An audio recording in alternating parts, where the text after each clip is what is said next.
Arsenal are top of the league, and the way that they have done it should make their fans very happy indeed. Beating Fulham 1-0 away from home off the back of an international break, breaking Fulham's unbeaten home record this season, is the perfect result for them. It really is a statement victory. It secures them the 3 points, but it also tells us so much about them. It tells us who they are. It tells us what they're capable of. It tells us that they can be robust. It tells us that they can win ugly. It tells us that they can be rugged. It also alerted us to a stat, the first time Arsenal have achieved something since 2003-04, that has blown my mind.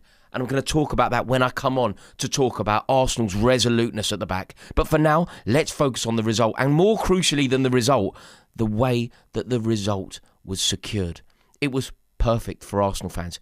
You know, this brittle, weak, bottling moniker that Arsenal have, if it were to ever be true, it would be visible in a fixture like this. This fixture is set up for Arsenal to get beat. This is the exact fixture that if you believe Arsenal are bottlers, if you believe that Mikel Arteta is a bottler, if you believe that Arsenal are going to falter, if they're going to press the self-destruct button, that's the fixture. They do it off the back of an international break, going to play Fulham away from home. Craven Cottage has become a bit of a fortress. They feel like they can beat anyone there. But what did they do? They got the job done. They got the job done in a crucial weekend. They had to win. Can you imagine the conversation if they didn't win? With Liverpool having some very tough fixtures coming up, it is so important that Arsenal win for the 3 points, but also for the noise it makes, also for the pressure that it puts on their rivals. And the fact that they've got it done, they can now relax. And I think they can really comfort themselves that they got it done, but they got it done in the most Arsenal-like way. In fact, I feel like you will kind of categorise this win as the perfect Arsenal win.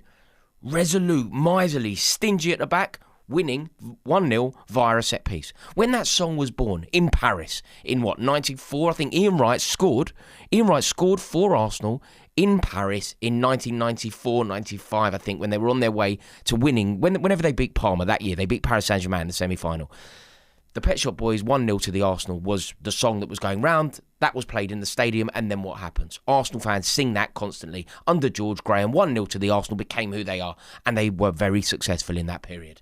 It's happening again. It's happening again. The Arsenal of today, don't get me wrong, it's beautiful, it's effusive, it's clever, but it can also be incredibly stingy at the back. And they can find ways to win. And that is so important. Look, Arsenal deserved the victory. Before I say anything here, I think it's important that I acknowledge that Arsenal deserved the victory at Craven Cottage, no doubt. But they didn't play particularly well. They certainly didn't play as well as they could have done. And in that first half in particular, they did concede a lot of chances and it could have gone a different way. But it doesn't matter because they won. I mean, Mikel Arteta was aware of the pitfall. Mikel Arteta spoke and he was aware that going to Craven Cottage is a very difficult game. He said recent history wasn't in our favour. He knew that it was a tricky one and he was aware that his team had failed to win there on the previous two occasions. There's a fearlessness in the way that Fulham play and they are capable. And if you are a fan, not of Arsenal, but of someone who could win the league, if you're a Man City fan or a Liverpool fan, basically, I think you're looking at Craven Cottage and going, maybe, just maybe they could drop points. But they didn't. And that is why it's such a crucial win for Arteta. I mean, it's never easy to win after the international break. You know, his players would have been returning from extensive travel. Any game away from home after the international break is one that you just have to get through. It isn't about patterns of play. It isn't about adopting a manager's philosophy. You're going away to play a London derby, a team that hasn't been beaten at home. Go and win. Doesn't matter how. There's no such thing as a good point. There's no such thing as a bad victory. Just go and get the win. And they did that. And they did it by a set piece. And now, if you do not appreciate the brilliance of scoring goals from set pieces, I think you're mad. If you have a problem with Arsenal being labelled set piece FC, I think you're an idiot. If you can't see the compliment in set piece FC, I genuinely don't think that you understand football. It's such a kind thing to be labelled. It's such a good thing to be referred to as. Scoring goals from set pieces is so important. I heard Mikel Arteta talking after the game. He was like, we get so many set pieces. We're so fouled that we need to be good at set pieces. And they are. They are brilliant at set pieces. And the fact that they can be this good and find wins, it means they're always capable. It means they're always capable. And it almost becomes a self-fulfilling prophecy. The closer that they The closer that the opposition get to a good result against them, a 0-0 draw, 1-1 draw, they start thinking, oh my God, they're going to get a set piece. Arsenal fans start believing, they start singing about it. Arsenal players start believing, and it starts being a self-fulfilling prophecy. And now I saw a stat, I mentioned it at the beginning. This stat, I think if you're an Arsenal fan, this is the kind of stat that you should really be hanging your hat on. They are so good at the back. And for the second successive game, they prevented an opponent from having a single attempt on their goal. The first time that Arsenal have done that. So no one's had a shot on target against Arsenal for 2 consecutive games. The last time that happened is when Arsenal won the league. Defences win you league titles. Sir Alex Ferguson said it, didn't he? Goals win your games, defences win your leagues. And that is what Arsenal are building here. Arsenal do not concede goals. And the easiest thing to do, if you're rationalising a prediction, who do you think wins the league? If you want to say Arsenal, your rationale for saying Arsenal is so easy. You go, I think Arsenal win the league. They don't concede any goals. I believe Arsenal win the league. Nobody can score against them. I believe Arsenal win the league because I can't believe I'm about to say this, but there is a world where they could break Chelsea's 15 goals conceded. The Czech, Terry, Carvalho, Mourinho, Makelele partnership. That partnership conceded 15 goals in one season. Now, I've believed over the years that some records are there to be broken. Some records live forever. Some are there to be broken. The Invincibles, for example, is a record that I believe will live forever. I don't think anybody does that. The Centurions, I think, will be broken. Alan Shearer's 260, I don't think will be broken. I know Haaland's on course for it, and I know he can do it in about 4 years or whatever, but I still don't think, for one reason or another, that 260 Premier League goals is ever broken. I could be wrong, but let's see.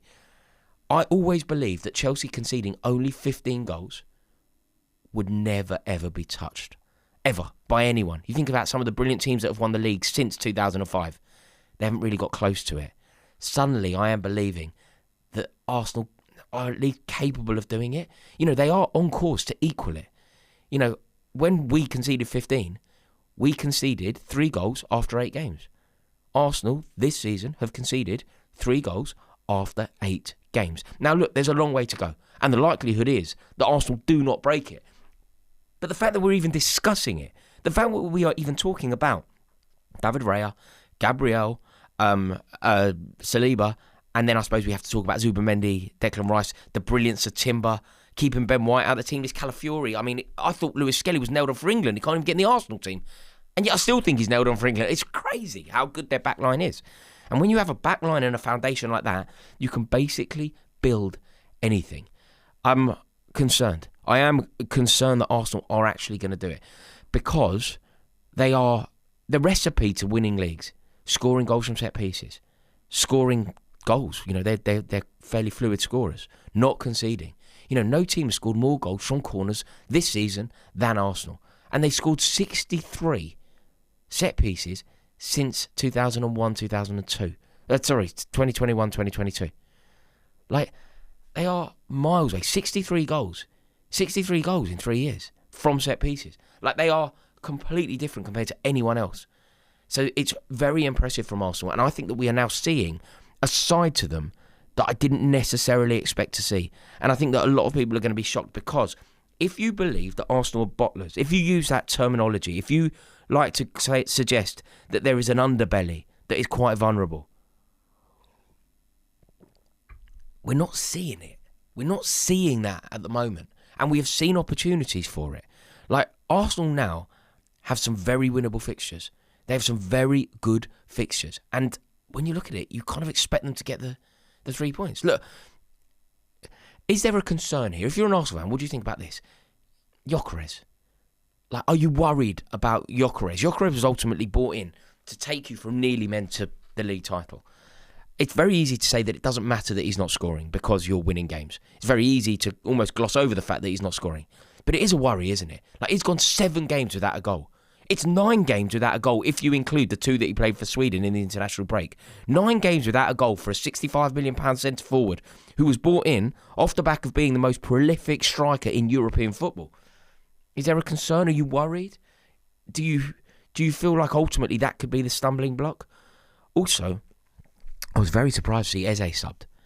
When Arsenal signed Eze, I thought that was a deal maker. I thought that was a clincher. I just thought suddenly Arsenal were capable of winning a league. Prior to the Eze signing, it wasn't Gyökeres for me. It was always Eze.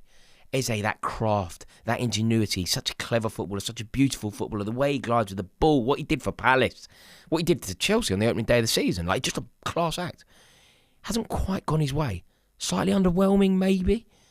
I'm asking this, and I'm effectively talking to Arsenal fans here, and for anyone who's got a horse in the race.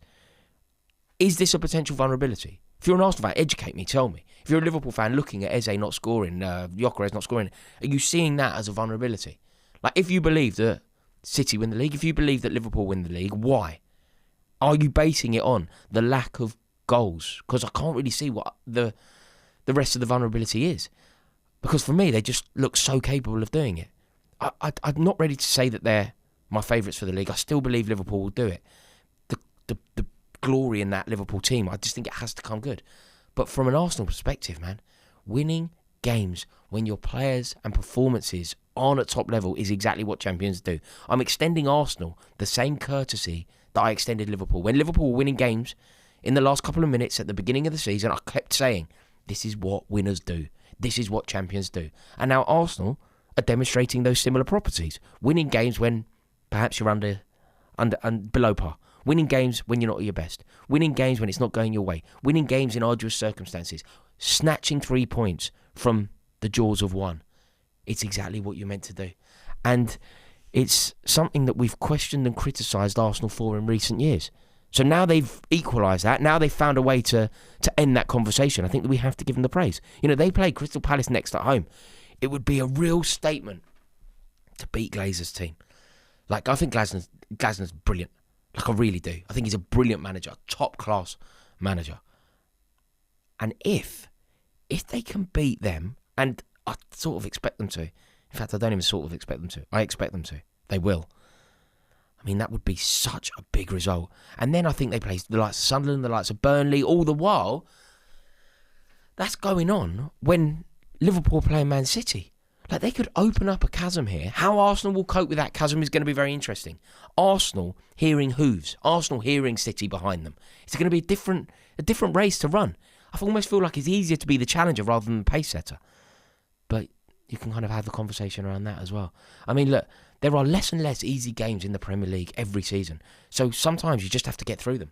It's not about five-star performances. It's not about glorious performances. It's not about doing the business week in, week out. It's literally about finding a recipe to win.